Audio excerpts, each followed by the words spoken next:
translate it from that using crowdsource model. And we can get, where do we get these authors? Teachers can do it.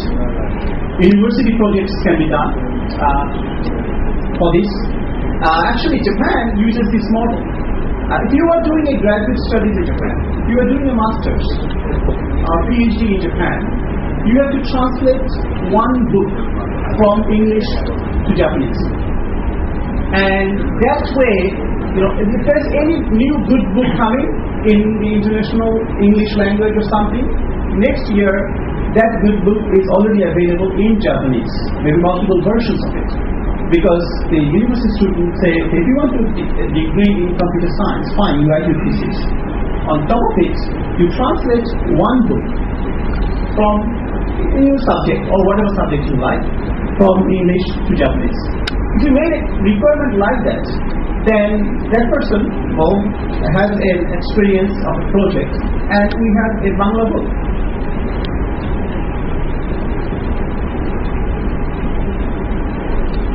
Okay, this is how we can assist the current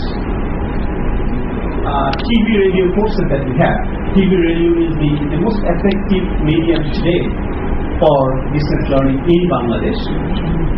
And Bangladesh Open University conducts a lot of courses using TV. They have 5-6 English sessions per week, and also some radio courses. So the one big problem with this distance learning is the distance. Distance is good because they can do from wherever they are. Distance is bad because you feel isolated. You don't have the eye-to-eye. Some snapshots. This is some podcasts available in iTunes, just showing the things like that are available. Harvard Business School does this thing called IdeaCast. So all the new creative marketing management ideas. If you want to be that top-notch MBA guy, you can subscribe to that, and you know what's happening in Harvard. I wanted to touch this topic because mobile phones, after all, are very small devices with small screens, and you can only do this much. But mobile phones have the connectivity that can be used for bigger screens like computers. And so I think this is also very relevant. We already have a lot of initiative from the ICT ministry and education ministry, and in our programs, our Prime Minister yesterday talked about it. So when we have these schools, we can have this rich interactive multimedia content, and I talked about how we can use crowdsourcing to create Bangla content, to create a lot of content very quickly with people's participation. And we need to create this in a way that is most useful for us, most useful, most suitable for this country, these people, this culture. We need to learn English as well, so we can also mix and match content, like a easy English content with some other study materials. You can learn about a volcano and showing the eruption, and then you don't have to read 10 pages to read how a volcano works. We can create some interactive learning games. I know that a lot of the young people these days, they like games. So if we can create some games, maybe it doesn't have to be very complex games, but games that have some interaction. So whatever they are doing, they're advancing their knowledge as well. And crowdsourcing is useful here as well, I said. So that sort of aims the different ideas and concepts I had when I was preparing for this. So, in summary, I would say education is key to our big digital Bangladesh by 2021 vision. Without education, you cannot do it. This is mandatory, and mobile communications, mobile phones can play a key role. We have talked about some ideas I'm sure these ideas are not exhaustive. We need to do a lot of brainstorming.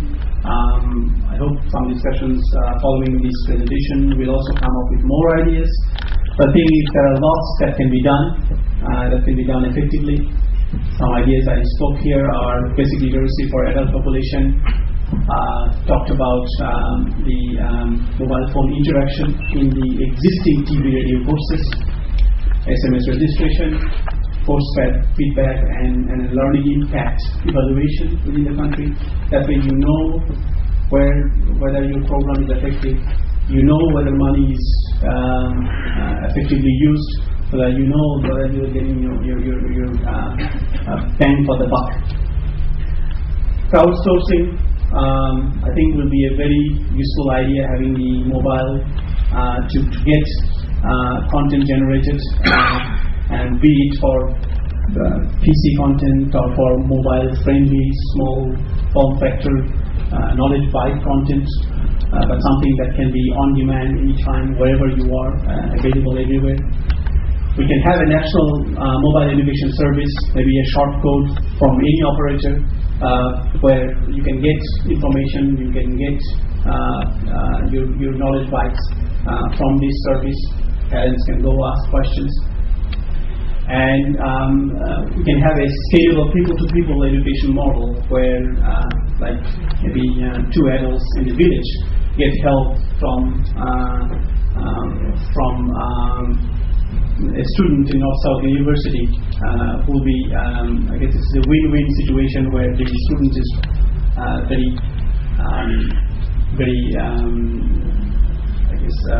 feel very appreciated. See, one good thing going for our country is, like with my travel in so many countries, Bangladesh is very unique in terms of its people. We are very emotional people. And this is a very rare country where you find like we're very patriotic people. We all love our country. So all the fighting that we do is because we love our country. How we can use that is the question. So this people-to-people concept, this crowdsourcing concept, these are the kinds of ways I see, well, how we can use this positive energy to create some positive results instead of blocking our streets and stopping our productivity or reducing our productivity. So that's the end of this presentation. Thank you very much for your attention. So to Jabbar by now, and I'm sure there'll be some Q&A, and I want to hear your ideas and comments. Thank you.